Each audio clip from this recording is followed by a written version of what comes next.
اچھا سر، دوسرا کوشچن میرا آپ سے یہ ہے کہ یہ جو پاکستان کا جو عدالتی نظام ہے،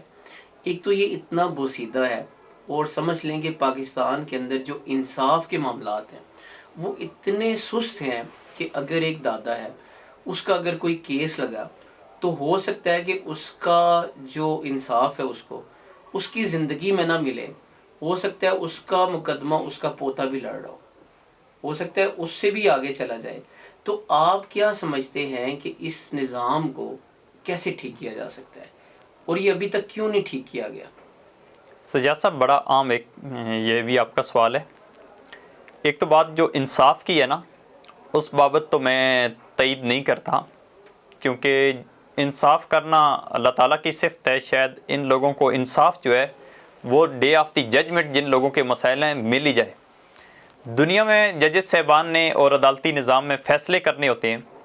اس فیصلوں کے اندر خاص طور پہ یہ ایشو جو آتا ہے ہمارے سول پروسیجر سسٹم کے اندر آتا ہے۔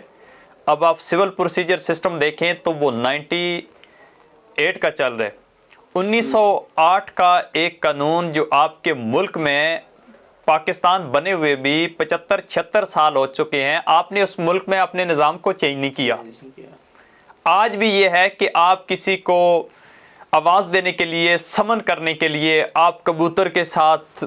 چٹھی لکھ کے بھیج دیں، آپ ڈھول پہ جا کے منادی کریں، تو یہ وقت چینج ہو چکا ہے۔ آج کی جو دنیا ہے یہ گلوبل ولیج بن چکی ہے۔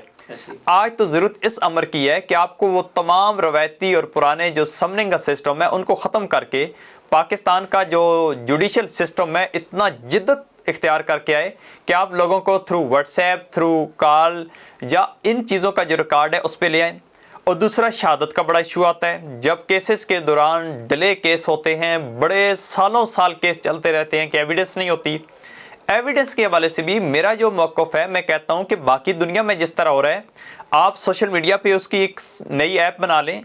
آپ کیس مینجمنٹ سسٹم کے حوالے سے ایک ایسی ایپ بنائیں، آپ کا وٹنس چاہے وہ ریاست ہائے متحدہ امریکہ میں بیٹھا ہے، کینیڈا میں بیٹھا ہے، ڈنمارک ناروے میں ہے، چائنا میں ہے، کہیں بھی چلا گیا ہے، وہ وہاں بیٹھ کے کر لے۔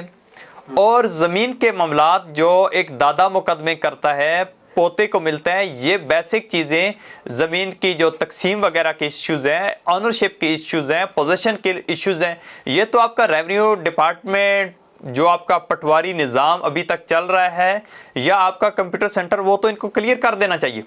یا آپ ایک نئی اتھارٹی قائم کریں، جیسے ریسکیو 1122 ہے، نادرا ہے، یہ ادارے بہت اچھا کام کر رہے ہیں، ایسا ایک ادارہ کام کریں جو بیسک کام ہے وہ سارا ادھر ہو جائے۔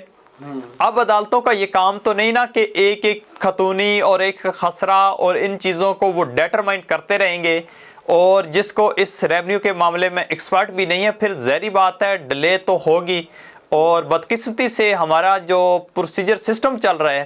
وہ میں نہیں سمجھتا کہ جو آپ کی پارلیمان اس کو جلدی چینج کر لے۔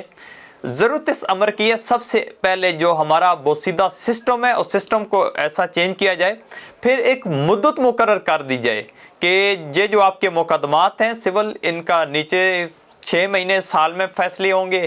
ہائی کورٹ میں 3 مہینے یا 2 مہینوں میں فیصلہ ہوگا، اور سپریم کورٹ آف پاکستان میں جو پینڈنگ فیصلہ جات ہیں، جو مقدمات ہیں، وہ اتنے کم ایریاز میں ہو جائیں گے۔ ایشوز کیا پیدا ہوتے ہیں؟ بڑی عدالتوں میں بھی مسائل پیدا یہ ہو جاتے ہیں کہ یہ جو سیاسی مقدمات بن جاتے ہیں، ڈیفرنٹ پارٹیز لیڈر کے مقدمات بن جاتے ہیں، تو ان مقدمات پہ شاید زیادہ ترجیح دی جاتی ہے۔ جو پاکستان کی ایلیٹ کلاس ہے یا جو انتہائی اپر لیول کے لوگوں کے مقدمات آتے ہیں، شاید بہت سا وقت تو ادھر ضائع ہو جاتا ہے، اور لاکھوں کے حساب سے مقدمات بدقسمتی سے ہمارے پینڈنگ پڑے ہیں۔